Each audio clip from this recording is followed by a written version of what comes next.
Israel and Iran are hitting each other, directly, openly, and at scale. It feels sudden. It isn't, but it is different. The question is simple and heavy at the same time. How did this explode? What's actually happening? And what comes next when two rivals decide there's no more hiding? The story begins with a strike. June 13. Israeli jets and missiles target nuclear and military sites deep inside Iran. The stated aim is blunt: to stall Tehran's nuclear program. Not a warning shot, a deliberate attempt to set the clock back. Iran answers the way states do when hit at their core. It fires missiles at Israel.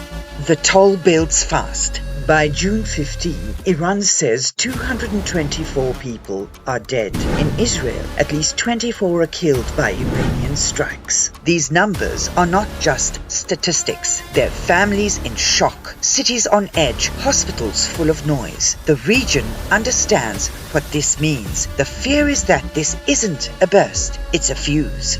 Recently, at the United Nations, Israel's ambassador Danny Danon sits behind the country nameplate and says what many already guessed. We will not stop, not until Iran's nuclear threat is dismantled, not until its war machine is disarmed, not until people in Israel and in other countries are safe. That means now the mission is open-ended.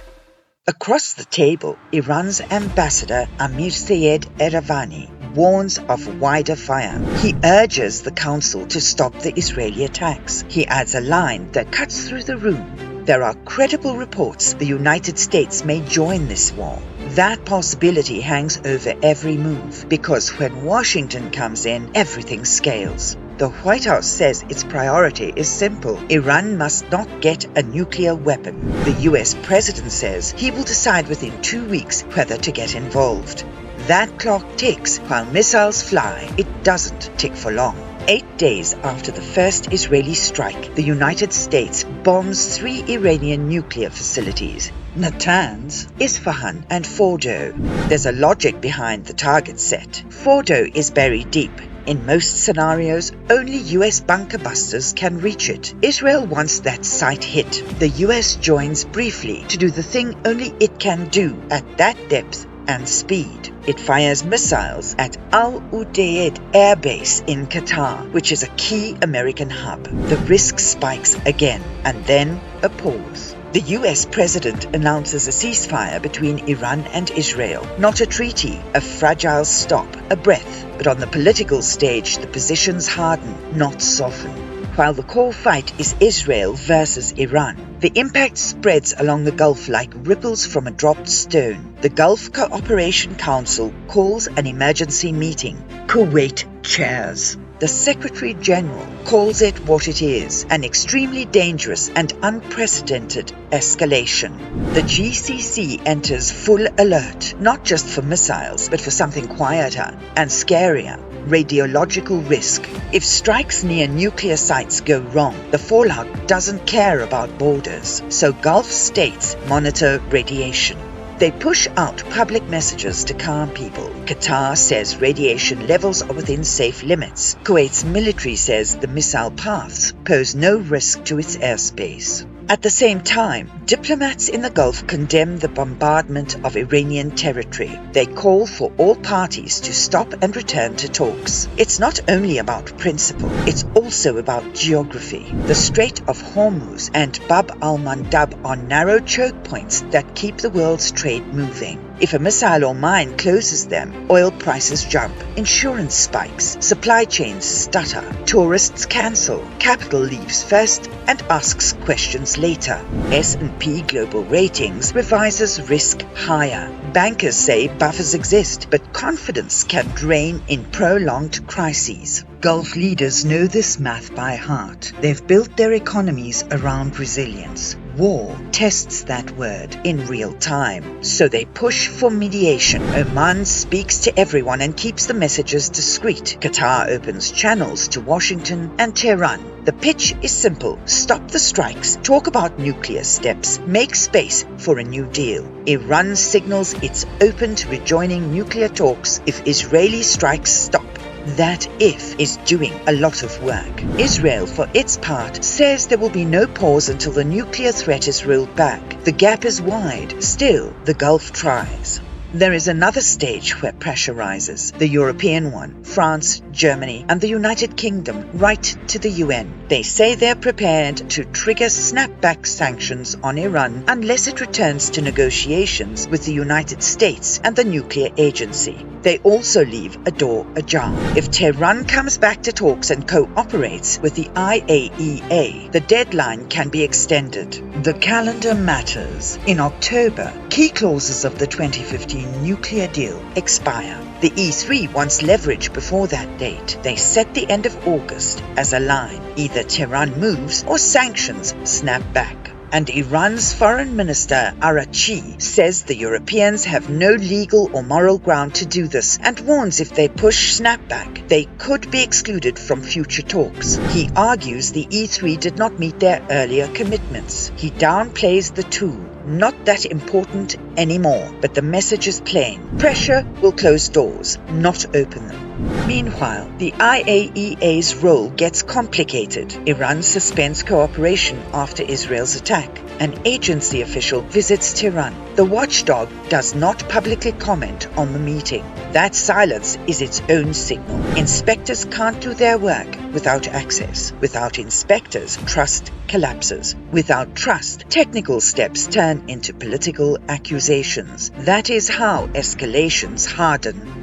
All of this feels like a crisis born overnight. It isn't. It's the product of a decade of steps forward and back. A quick rewind explains why so many actors are dug in. In 2013, Iran and the P5+1 agreed to the Joint Plan of Action. It was a test path, a 6-month bridge to a full deal. In 2015, the full deal came. The JCPOA set strict limits on Iran's nuclear activity in exchange for sanctions relief. Europe backed it. The Obama administration signed it. Russia and China signed it. The AIEA verified compliance. Implementation day arrived in 2016. Sanctions lifted.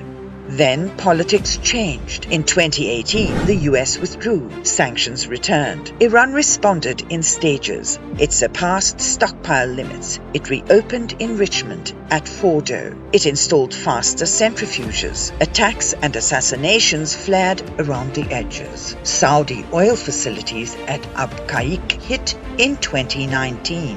Iran's top nuclear scientist killed in 2020. Qasem Soleimani assassinated. Tit-for-tat strikes that made headlines and then faded. In 2021, the new US administration tried to restart talks. Partial progress, no final breakthrough. Then October 7, 2023, Hamas attacks Israel. Over 1,000 killed, hundreds taken hostage. Gaza war begins. Hezbollah opens fire from Lebanon. The Houthis hit shipping in the Red Sea. The region becomes one conflict, many fronts. The US and UK strike Houthi positions to keep sea lanes open. In April 2024, the shadow war between Israel and Iran steps into daylight after the strike of Iran's consulate and Iran's direct missile and drone response against Israel. Each crisis resets the red line a little further. Late 2024, the northern front explodes. Israel launches massive airstrikes in Lebanon. Hassan Nasrallah is killed. Israel then moves ground forces into Lebanon. Iran fires ballistic missiles at Israel. Limited damage, major signal. Israel strikes inside Iran later that month. A ceasefire with Hezbollah follows in November, but the ground has shifted. In Syria, the regime falls. A new leader takes power.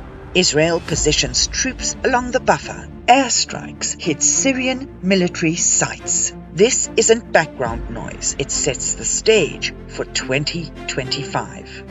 Early 2025, there's a brief Israel-Hamas ceasefire. Hostages and prisoners are exchanged. Aid surges into Gaza. Then, in March, the Israeli military resumes airstrikes and tightens a blockade. Trust evaporates again. At the same time, there is a flicker of nuclear diplomacy. In April, US and Iranian envoys meet indirectly in Oman. They meet again in Rome in May. The idea is familiar. Freeze and verify. The timing is bad. On June 13, war breaks out anyway. Israeli strikes hit Iranian nuclear and military sites and kill senior security officials. Talks stop. 8 days later, the US hits Natanz, Isfahan and Fordo. Iran fires at Al-Udeid. A US ceasefire announcement follows, but ceasefire is fragile when leaders on both sides tell their publics they will not back down. Inside the Gulf, leaders look at this timeline and see a dangerous pattern. When the core Israel-Iran file heats up, everything else bends around it. Oil ports, tourism, banking.